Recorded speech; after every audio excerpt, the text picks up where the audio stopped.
Good morning, everybody. Welcome to my channel Vijay Lakshmi. Today's topic is విద్యా లక్ష్యాల వర్గీకరణ. అభ్యసన రంగాలను ఏ విధంగా వర్గీకరించిందో చూద్దాం. అమెరికాలో 1948లో బోస్టన్లో జరిగినటువంటి అమెరికన్ సైకాలజికల్ అసోసియేషన్లో ఈ విద్యా లక్ష్యాలను మొట్టమొదటగా వర్గీకరించడం అనేటువంటిది జరిగింది. విద్యా లక్ష్యాలు అనేటువంటివి అభ్యసన రంగాలను 3 వర్గాలుగా వర్గీకరించడం అనేటువంటిది జరిగింది. ఒకటి జ్ఞానాత్మక రంగం,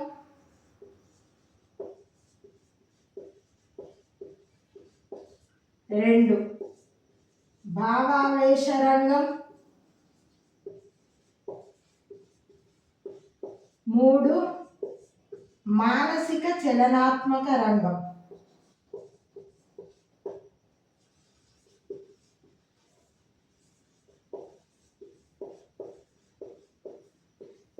ఈ జ్ఞానాత్మక రంగంలో కృషి చేసినటువంటి వారు బెంజమిన్ బ్లూమ్.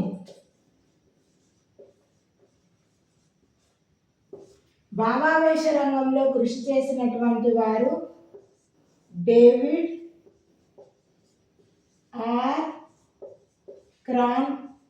క్రాత్హాల్. మానసిక చలనాత్మక రంగంలో కృషి చేసినటువంటి వారు సిమ్సన్, హరో, దవే. వీరు మానసిక చలనాత్మక రంగంలో కృషి చేసిండ్రు. నెక్స్ట్ ఇప్పుడు ఒక్కొక్క దాని గురించి తెలుసుకుందాం.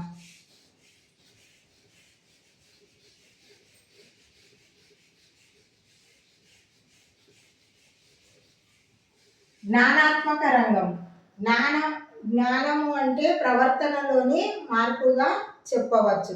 ప్రవర్తనను గురించి అధ్యయనం చేసేటటువంటి శాస్త్రమే మనోవిజ్ఞాన శాస్త్రం.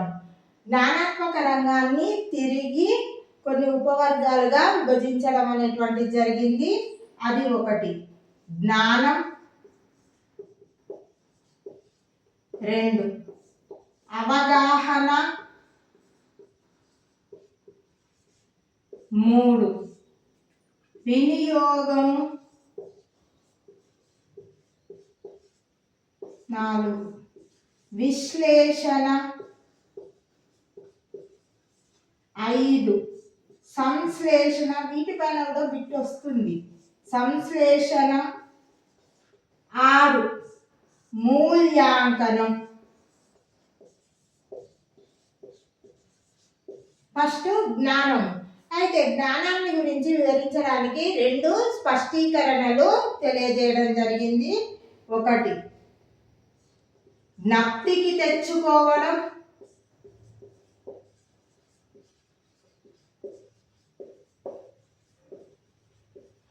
2 గుర్తించడం.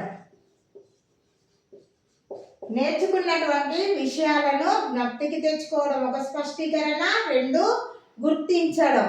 వాటిని ఇచ్చినప్పుడు మనము గుర్తించగలగాలి. ఆ జ్ఞానానికి సంబంధించినటువంటి విషయాలను మనకి ఇచ్చినప్పుడు వాటిని గుర్తించగలగడం అనేటువంటిది 2 స్పష్టీకరణలు ఉన్నాయి. నెక్స్ట్ అవగాహన.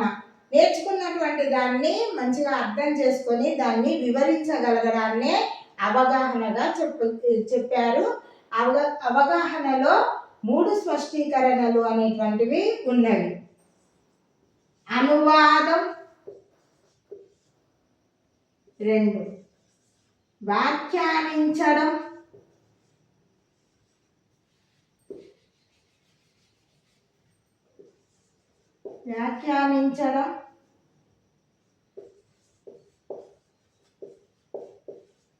3 ఎక్స్ట్రాపోలేషన్.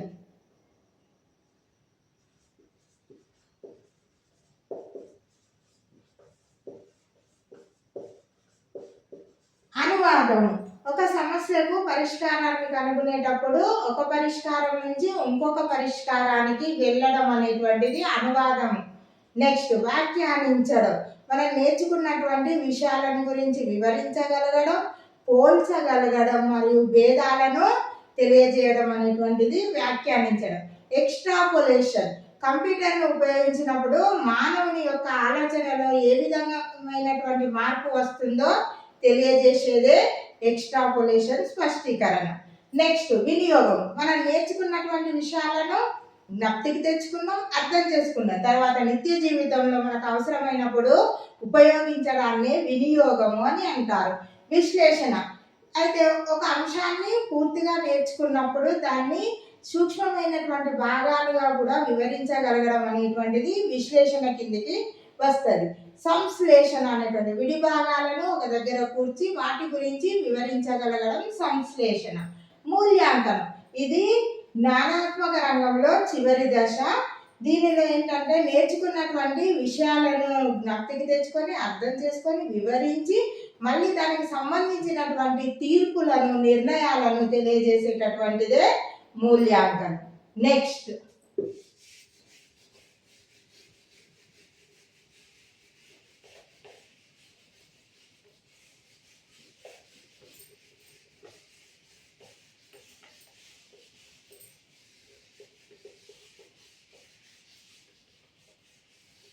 భావావేశ రంగం.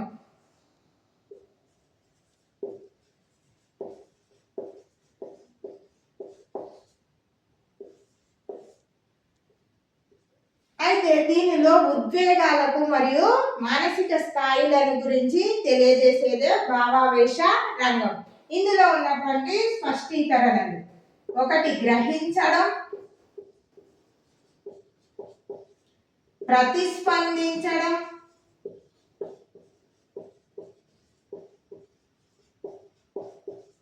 విలువ కట్టడం,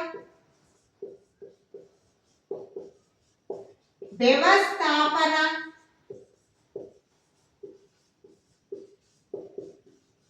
నాలుగు వ్యవస్థాపన, 5 శీల నిర్మాణం. చూడండి, గ్రహించడం ఒక విషయాన్ని గురించి తెలుసుకున్న తర్వాత దాన్ని గ్రహించడం, ఒక విషయాన్ని గురించి క్షుణ్ణంగా గ్రహించడాన్ని గ్రహించడం అని అంటారు. విషయాన్ని గ్రహించిన తర్వాత దానికి ప్రతిచర్య అనేటువంటిది జరపడాన్ని ప్రతిస్పందన అని అంటారు. అయితే విలువ కట్టడం, విలువలు ఏర్పడడం, మనకంటూ కొన్ని భావాలు విలువలు అనేటువంటివి ఈ అభ్యసన ప్రక్రియల్లో ఏర్పడడం. అయితే ఏర్పడినటువంటి వాటికి మరియు ఆదర్శాలకు మధ్య ఉన్నటువంటి తేడాలను తెలుపడమే వ్యవస్థాపన. విలువలను ఏర్పరచుకోవడం అనేటువంటిది విలువ కట్టడం. వ్యవస్థాపన అంటే మనం ఏర్పరచుకున్నటువంటి భావాలు మరియు విలువలు అనేటువంటి ఆదర్శాలకు అనుగుణంగా ఉన్నాయా, అనుబంధంగా ఉన్నాయా అని తెలుసుకోవడమే వ్యవస్థాపన. శీల నిర్మాణం మనం ఏర్పరచుకున్నటువంటి విలువలకు అనుగుణంగా ప్రవర్తనను కలిగి ఉండడం, మంచి ప్రవర్తనను కలిగి ఉండడం అనేటువంటిది శీల నిర్మాణం. నెక్స్ట్ థర్డ్ వన్ మానసిక చలనాత్మక రంగం.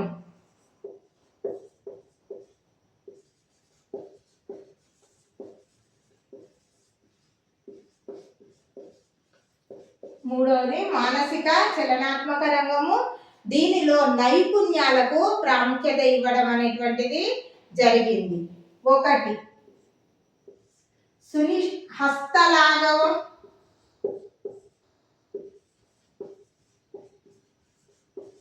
అనుకరణ, సునిశ్చితత్వం, సహజీకరణ.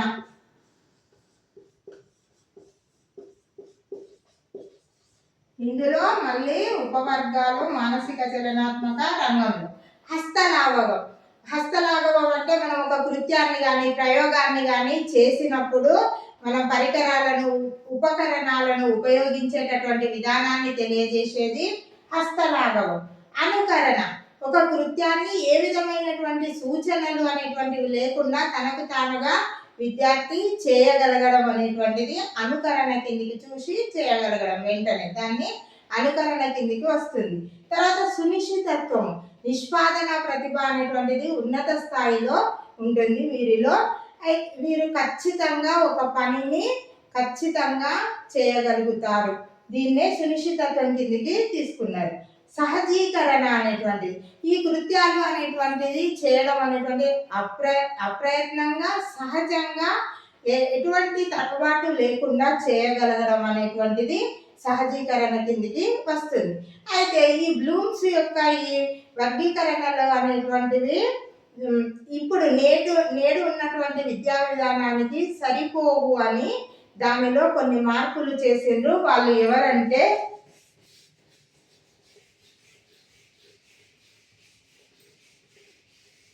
అండర్సన్,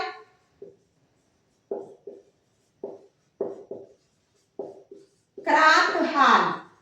అయితే ఈ వర్గీకరణ అనేటువంటిది ఇప్పుడున్నటువంటి వాటిలో సరిపోదు, దీనిలో కొన్ని మార్పులు అనేటువంటిది అవసరమని అండర్సన్ మరియు క్రాత్హాల్ అనేటువంటి మనోవిజ్ఞానవేత్తలు అభిప్రాయపడి అనేక ప్రయోగాలను చేసిండ్రు. చేసి 2001వ సంవత్సరంలో వారు ఏ టాక్సానమీ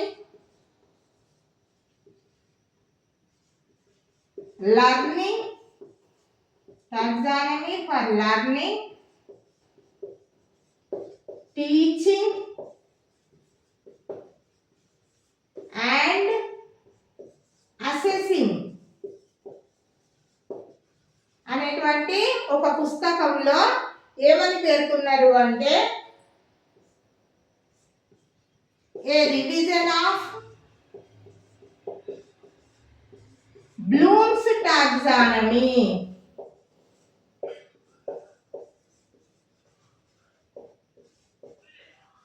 అని ఒక పేజీలో వాళ్ళు ఈ గ్రంథంలో పేర్కొనడం అనేటువంటిది జరిగింది. అయితే వీరి ప్రకారం ఏ విధంగా విభజించిండ్రు, మరి ఏమి ఉపవర్గాలు అనేటువంటి అందించిందంటే, ఒకటి గుర్తుకు తెచ్చుకోవడం,